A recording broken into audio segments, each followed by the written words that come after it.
We are on Mark chapter 13. Mark chapter 13. This is the parallel of Matthew 24 and Luke 21.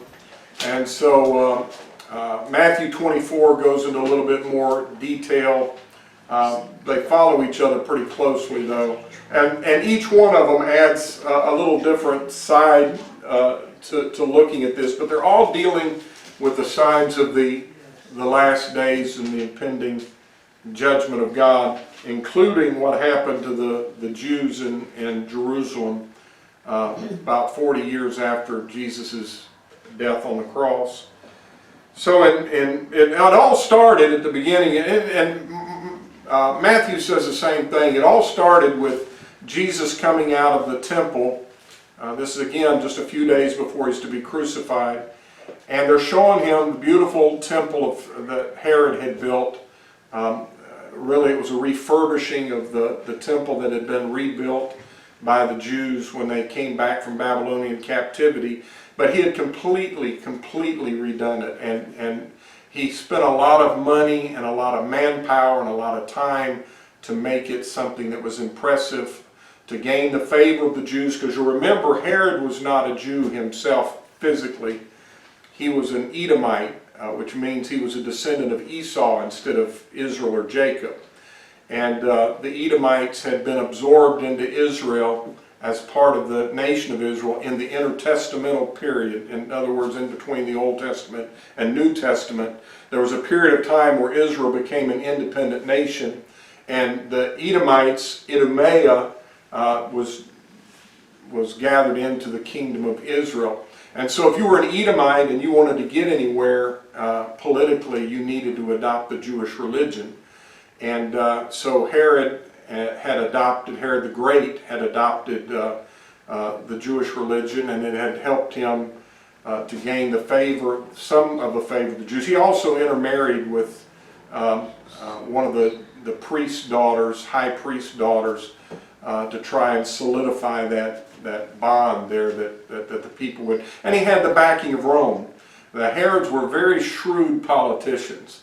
Herod the Great and his dad before him they always tested the wind as to what was happening in the Roman Empire, and they always seemed to pick the winner. When there was civil war going on among the Romans, they chose the right side. And because of that, they were always given the opportunity to be the political leaders there in Rome. Started out, and I don't, this really isn't on today's lesson, but I just find it interesting.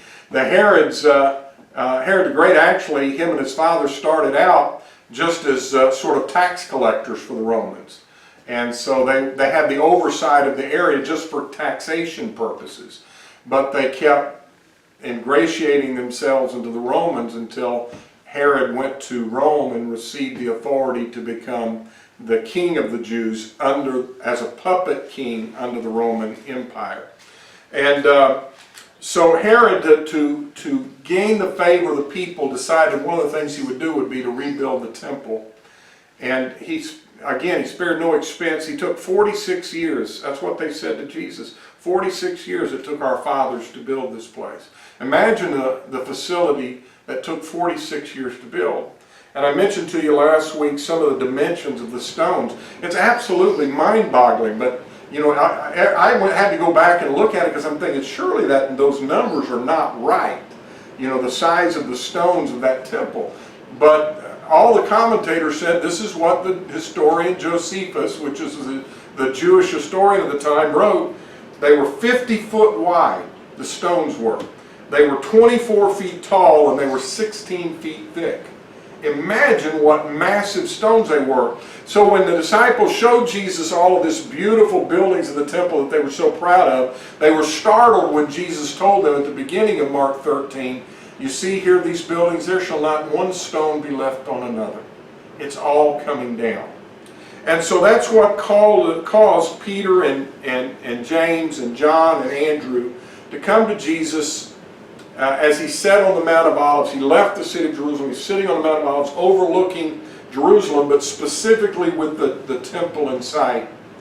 And they said, Lord, tell us when shall, verse 4, tell us when shall these things be, And what shall be the sign when all these things shall be fulfilled? Now in Matthew's account it says they asked three things. When shall these things be? What shall be the sign of thy coming and of the end of the world? Mark condenses all of that down, and probably because in the mind of the disciples they were thinking all of these events were going to happen at the same time. The second coming of Christ, the end of the world, the destruction of the temple, that was all going to take place in one event.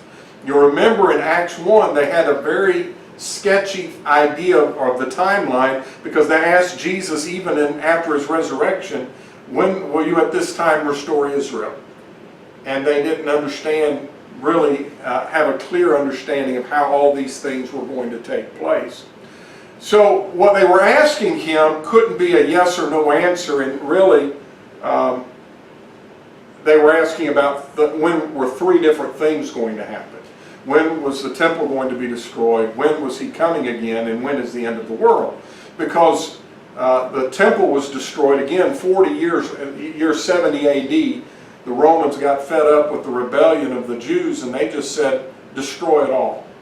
Tear down Jerusalem, tear down their temple, all that work and money that had gone into it, they said, tear it all down.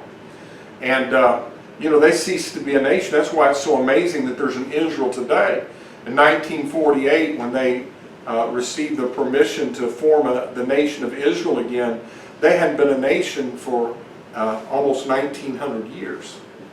You know, we think it would be amazing if the Indian nations all of a sudden received their territory back and became full-fledged nations again. Well, think about the idea the Jews could come back after nearly 1900 years and rebuild Jerusalem and set it back up as their capital and reestablish this amazing thing that happened in all of that. So the events of the destruction of the temple are one thing. The second coming of Christ is another thing. You'll recall that when Christ comes back, the Bible says in Revelations chapter 19 and 20, it talks about how that he'll set up a kingdom on the earth that will last 1,000 years. So from the time that Christ comes back and physically puts his foot upon the earth, not just the rapture where we're caught up to meet him, but when he actually comes and puts his foot on the earth, there's still 1,000 years before the universe as we know it rolls up like a scroll.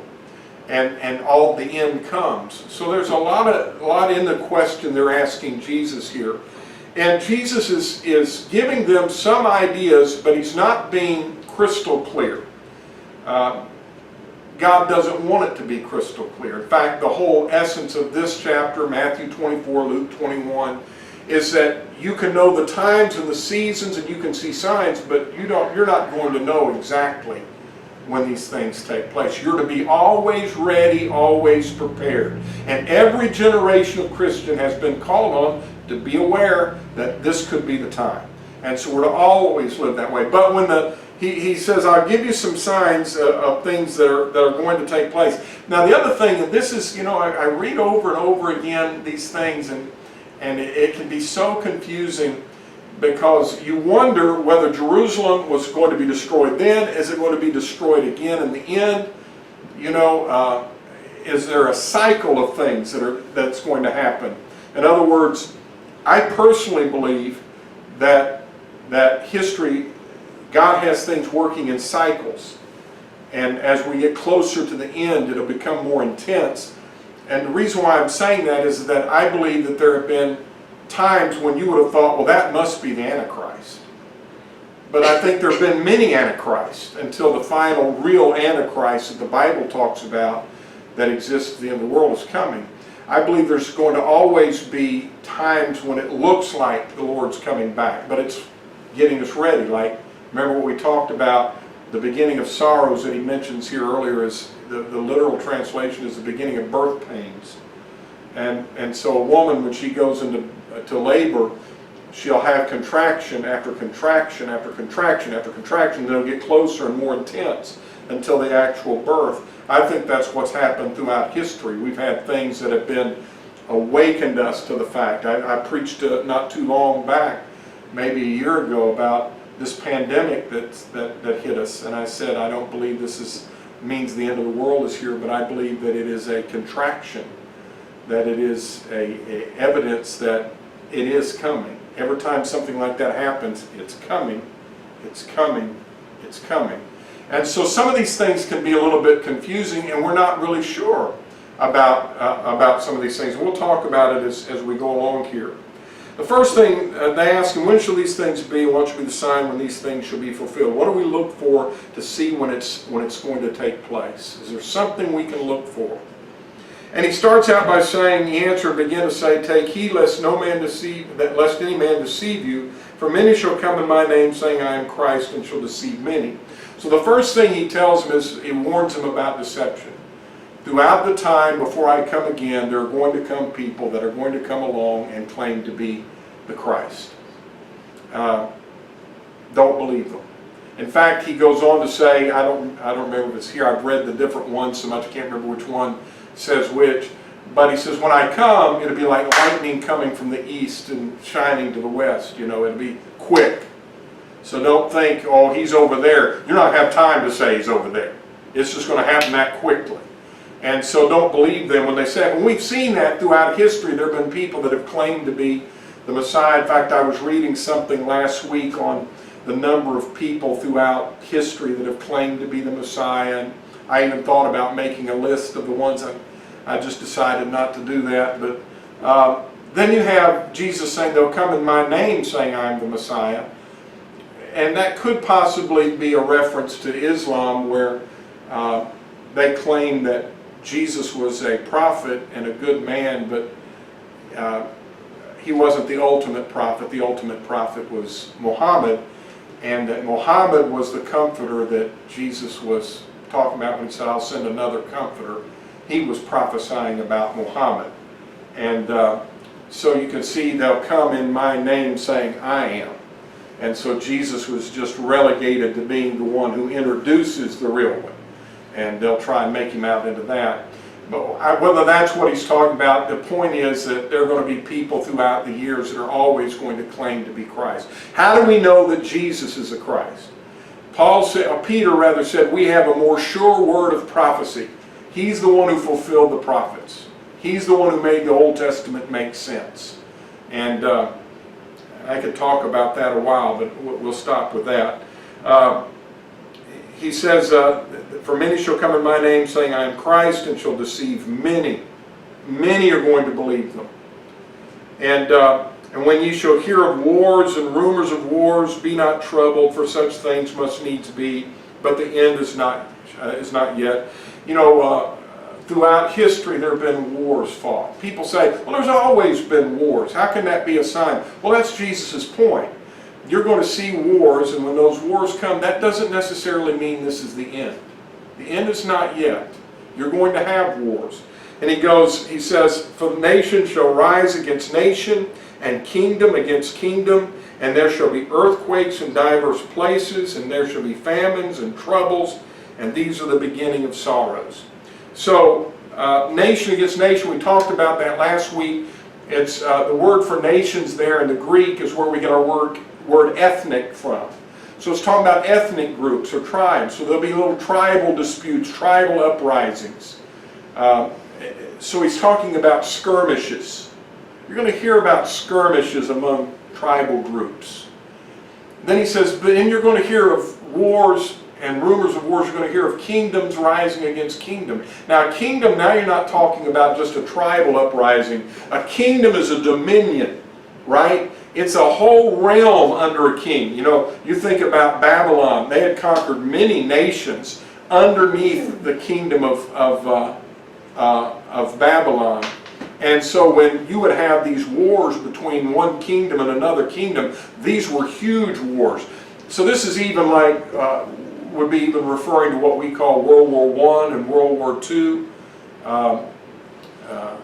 where you have just groups of nations against groups of nations fighting against each other. The Allies, fighting against the Axis powers, but Jesus said you're going to have those kind of things happen, and he said you're going to have earthquakes in diverse places. You know, I was reading when I was studying for the Bible study on the book of the prophets. One of them, I can't remember which one off the top of my head, mentions This thing happened, this event happened 2 years before the earthquake, great earthquake.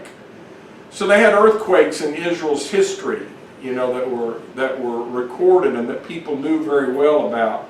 Jesus said there's going to be earthquakes, and when the earth quakes like that, you think maybe the end of the world is coming. Out in California, they're waiting for the big one, you know, when the great earthquake happens and California falls off into the sea.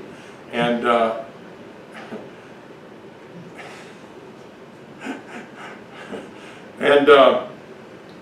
but the end is not yet. You know, you can think the end is coming, but the end is not yet. And there shall be famines, and there have been famines throughout the years that millions of people have died from famines. And troubles in other places. You know, the translators added, I told you last week, the word troubles sort of encompasses the idea of plagues and uprisings of insect infestations and things like that.